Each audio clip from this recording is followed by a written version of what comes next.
Arthur Johnson was a 70-year-old retired construction worker living a quiet, unassuming life in the heart of Atlanta, Georgia. Known as a pillar of strength in his neighborhood, Arthur had spent decades building homes and lives in his community. His modest house, filled with photographs of his late wife and their shared memories, stood as a testament to a life of hard work and resilience. Despite the challenges of systemic injustice he had faced as a black man in the South, Arthur remained a source of wisdom and calm for those around him.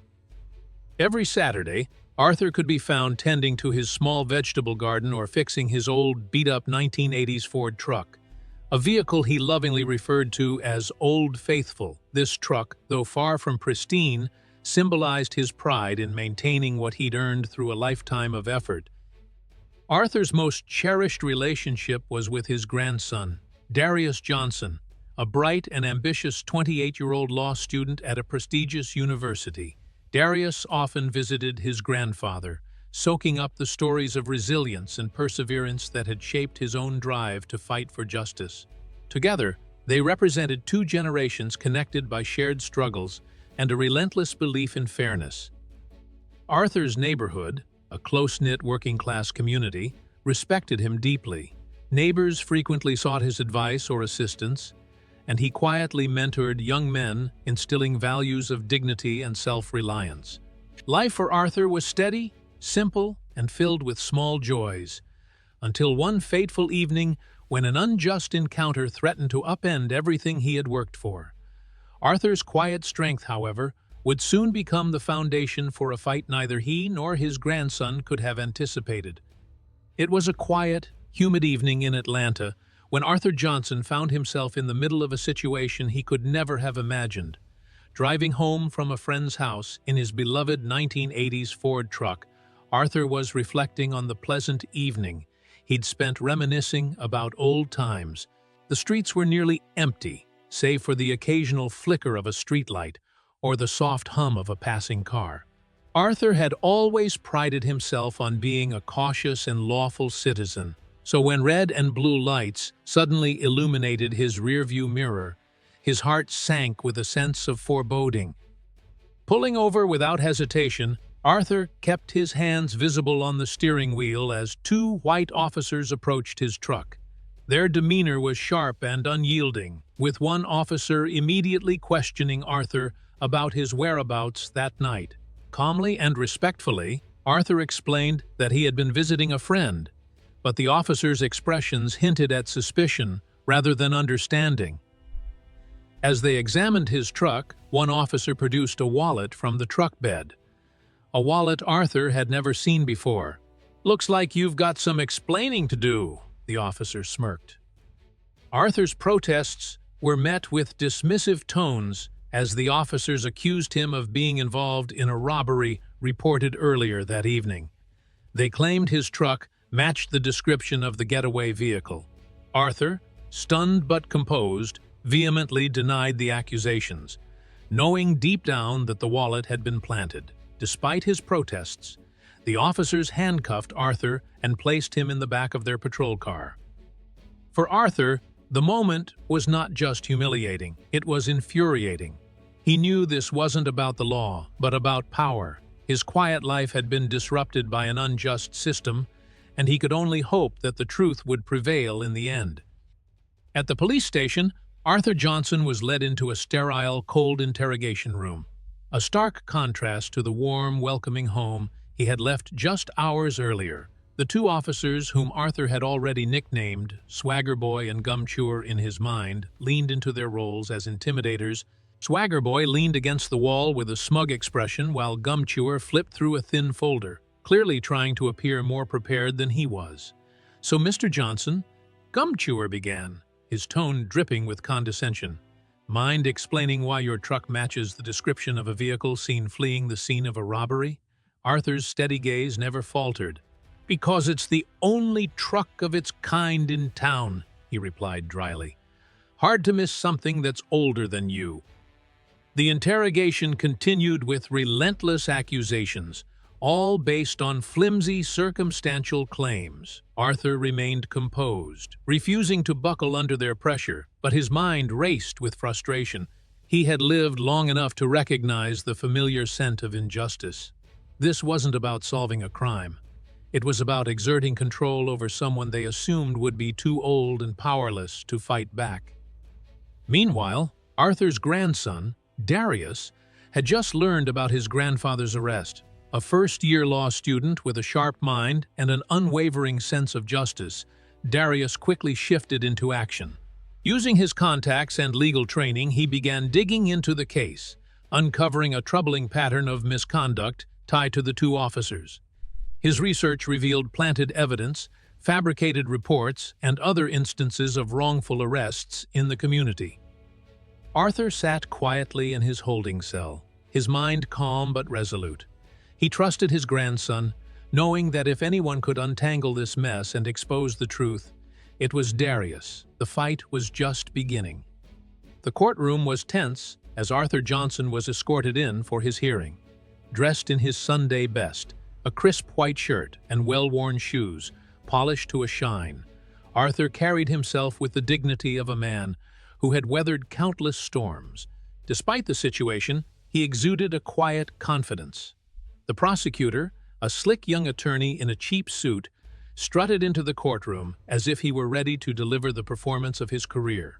He began his argument with a flourish, presenting what he claimed to be irrefutable evidence tying Arthur to the robbery, a grainy surveillance photo of a truck leaving the scene. "This," he declared, holding up the blurred image, "is a perfect match for the defendant's vehicle." Arthur, sitting silently at the defendant's table, raised an eyebrow. "Perfect match," he muttered under his breath. "That could be any truck made before 1990. The courtroom stirred with muffled laughter, but the prosecutor pressed on, attempting to frame a narrative that painted Arthur as a suspect. Just as the argument reached its crescendo, the courtroom doors swung open, and in walked Darius Johnson, dressed sharply and carrying a thick folder. Heads turned as the young law student approached the bench with the air of someone who held all the answers. "Your Honor," Darius began, his voice steady but commanding, "I have evidence that completely exonerates my grandfather." He handed the judge a series of documents, time-stamped surveillance footage from a nearby store, proving Arthur was miles away at the time of the robbery, and records exposing the officer's history of misconduct, including complaints about planted evidence. The room fell silent as the judge reviewed the files. Her expression shifted from confusion to outrage. "This case is dismissed," she declared. Arthur looked at Darius, pride glowing in his eyes. His grandson had turned the courtroom upside down. The courtroom buzzed with murmurs as the judge's gavel struck, silencing the crowd. Arthur Johnson stood from the defendant's chair, his back straight and his expression calm, though relief washed over him. The case against him had been dismissed, and the truth about the officer's corruption was now exposed. As Arthur prepared to leave the courtroom, the drama was far from over. Two men in sharp black suits entered the room, their presence commanding immediate attention. They quietly approached the judge and prosecutor, presenting credentials from internal affairs. The two officers responsible for Arthur's arrest, sitting smugly at the back of the courtroom, exchanged nervous glances as the agents approached them. In a sudden and dramatic turn, the officers were placed under arrest, their badges stripped before the stunned audience.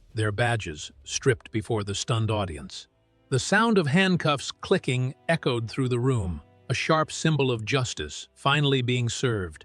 Gasps and whispers filled the air as the officers were escorted out, their earlier arrogance replaced by visible panic. Arthur stood by the courtroom doors, watching the scene unfold with quiet satisfaction. His grandson, Darius, joined him, a knowing smile on his face. "Looks like justice caught up with them," Darius said, his tone tinged with pride. Arthur placed a hand on his grandson's shoulder. "You did this, Darius. You didn't just fight for me, you fought for everyone they've wronged." Outside the courthouse, a small crowd of neighbors and supporters had gathered, cheering as Arthur stepped out into the sunlight. Reporters jostled for interviews, but Arthur ignored them, focused instead on the young man beside him. "You've got a gift, Darius," Arthur said quietly. "Keep using it." Darius nodded, his resolve strengthened. The fight for justice wasn't over. It was only beginning. Together, they left, ready to face whatever came next. As the sun set over Atlanta, Arthur Johnson sat on the front porch of his modest home, sipping sweet tea and watching the neighborhood kids play in the yard. His old truck, now a symbol of resilience rather than suspicion, rested proudly in the driveway. The events of the past week had been a whirlwind, but Arthur was finally at peace. The truth had come to light, and justice had been served. Not just for him, but for his entire community. The corrupt officers were now facing charges, and their arrest had sparked a broader investigation into systemic misconduct in the local police force. Darius Johnson, Arthur's grandson, sat beside him, the glow of determination still visible on his face. The experience had solidified his purpose. "Grandpa," Darius said, breaking the comfortable silence, "this is just the beginning. There are so many more people out there, just like you, who don't have someone to fight for them." Arthur nodded, his weathered hand resting on Darius's shoulder. "Then you've got your work cut out for you, son. But I have no doubt you'll make a difference." The community rallied around the Johnson family in the days following the trial. Arthur, once a quiet pillar of strength, became a symbol of perseverance. He began organizing local workshops, teaching young men in the neighborhood how to navigate interactions with law enforcement and empowering them to stand up for their rights. Darius, inspired by his grandfather's unyielding resolve, decided to dedicate his career to civil rights law, vowing to fight against the very injustices his grandfather had endured. As the stars came out that evening, Arthur leaned back in his chair, a rare smile playing on his lips. For the first time in years, he felt a renewed sense of hope, a belief that the tide was finally turning and that, together, he and Darius could inspire a brighter future. The story of Arthur Johnson and his grandson Darius serves as a powerful reminder of the importance of resilience, truth, and standing up against injustice. It highlights how systemic issues like corruption and racial profiling can disrupt lives, but also how courage and unity can pave the way for change. From Arthur, we learn the value of composure in the face of adversity. Despite being wrongly accused, he maintained his dignity and faith in justice, setting an example for others to follow. Darius's role emphasizes the significance of education, resourcefulness, and action. His determination to uncover the truth demonstrates how knowledge can empower individuals to challenge unfair systems and protect their loved ones. It's a lesson in not remaining silent when witnessing injustice and using our skills and positions to advocate for what is right. In our lives, this story encourages us to stay vigilant against prejudice, support those who may not have a voice, and fight for systemic accountability. It reminds us to foster intergenerational relationships, as they can be a source of wisdom and strength. Ultimately, the story inspires hope that even in the darkest moments, persistence and unity can lead to justice and a brighter future for all. Today's story is not just about Arthur Johnson reclaiming justice, but also highlights the power of family, perseverance, and courage in the face of injustice. If you found yourself in a similar situation, what would you do? Would you choose to stand up and fight with everything you have to defend the truth, one, or accept the injustice to avoid confrontation, hoping that time will reveal the truth, two? Leave your comment as number 1 or 2 below to share your thoughts. Don't forget to like and subscribe to support the channel and help us share more meaningful stories.